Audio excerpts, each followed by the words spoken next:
All right, we need to talk. There's this paradox that sits right at the very heart of our most intimate relationships. It all starts with a simple truth, one we all know: love. You know, that deep connection we're all after.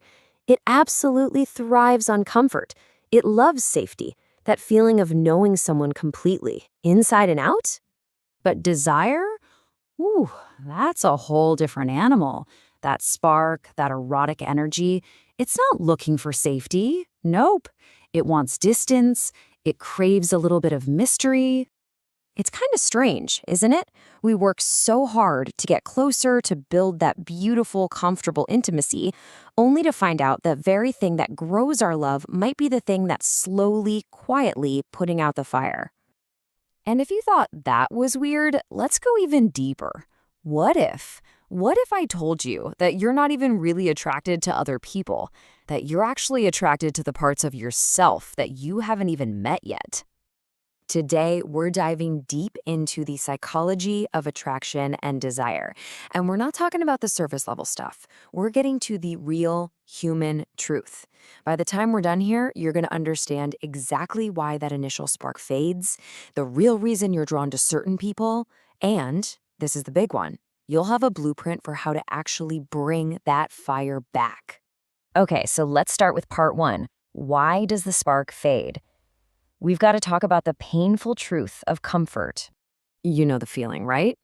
In the beginning, everything is just electric. You're texting all night, you can't stop thinking about them. Heck, even their weird habits are kind of cute. But then, slowly, so slowly you barely even notice, something shifts. That electricity starts to fizzle and gets replaced by, well, routine. So the famous psychologist Sigmund Freud had a take on this. He believed that desire isn't fueled by comfort. It's fueled by the exact opposite stuff: tension, a little bit of mystery, the unknown. Now think about it. What do most long-term relationships naturally move towards? Predictability, routine, safety. And look, that's fantastic for love, but it can be absolutely lethal for desire. So here's the core problem. Too much familiarity, as great as it is for feeling secure, can literally suffocate that erotic energy. The moment you feel like you totally know your partner, your brain just kind of stops exploring. And guess what? Desire needs to survive. Exploration. And there's actually some pretty simple brain science to back this up. Your brain runs on this chemical called dopamine. It's like the fuel for desire. And dopamine gets a massive kick from three things: stuff that's new, stuff that's unpredictable, and stuff that's just a little bit out of reach. A long-term relationship, well, it tends to get rid of all three of those things. So your brain just kind of shrugs and goes, nothing new here. And that's how you go from sending those "good morning, heart" to "hey, did you remember to pay the electricity bill?" The romance didn't die in some big dramatic explosion. It just got quietly replaced by Wi-Fi passwords and household chores. All right, so that's the problem. It sounds a little bleak, I know, but the good news, it's totally fixable. This is not a terminal diagnosis for your relationship. So let's talk solutions. How do we get from routine back to romance? So there are three really powerful ways to do this. Number one, reintroduce some mystery. You don't have to be a completely open book all the time.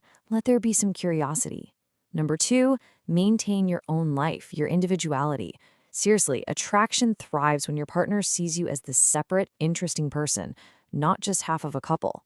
And number three, create what's called emotional polarity. Basically, embrace your differences. Don't try to become the same person. Okay, so now let's go another level deeper. We've covered desire, but what about that first spark, that initial magnetic attraction? Why that person?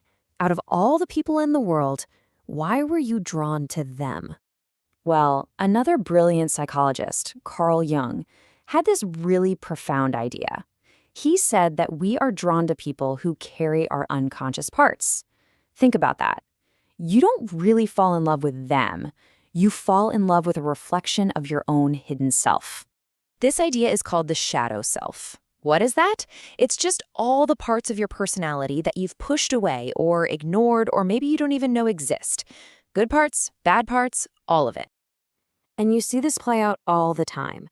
For example, if you're super disciplined and by the book, you might find yourself completely fascinated by someone who's spontaneous and a little chaotic. Or if you're quiet and reserved, you might be drawn to someone who's loud, expressive, and the center of attention. It's because they're expressing a part of you that you've kept hidden. But, and this is a big but, here's the trap. In the beginning, that connection feels like magic. But down the road, those exact same traits that you found so attractive can start to drive you absolutely crazy. What used to be spontaneous and free-spirited suddenly becomes irresponsible and unreliable. Yeah, it's that classic switcheroo. In the attraction phase, it's, ooh, they're so mysterious. Then you get to the reality phase, and it's, why won't they just text me back? So what do we do about this? Well, the goal isn't to get rid of that chemistry. The goal is to master it. It's about turning that unconscious pull into a conscious, healthy choice. Okay, so here's a 3-step guide to doing that. First, you have to know yourself deeply. Look at your attraction patterns. They aren't random, they're a mirror. Second, you have to integrate your shadow. That means instead of trying to find those traits in someone else, you develop them in yourself.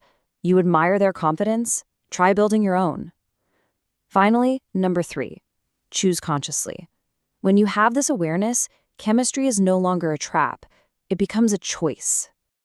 So when you put all these pieces together, you get this sort of conscious blueprint for relationships.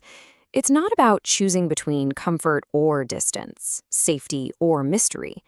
It's about learning the art of balancing both. If we boil it all down, it's this simple.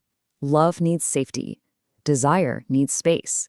And real, lasting attraction, that needs self-awareness. It's that simple and that profound. So here's your final blueprint, your actionable takeaways. Seriously, let these sink in. Keep a part of yourself just for you. Maintain your own identity, your own friends, your own passions.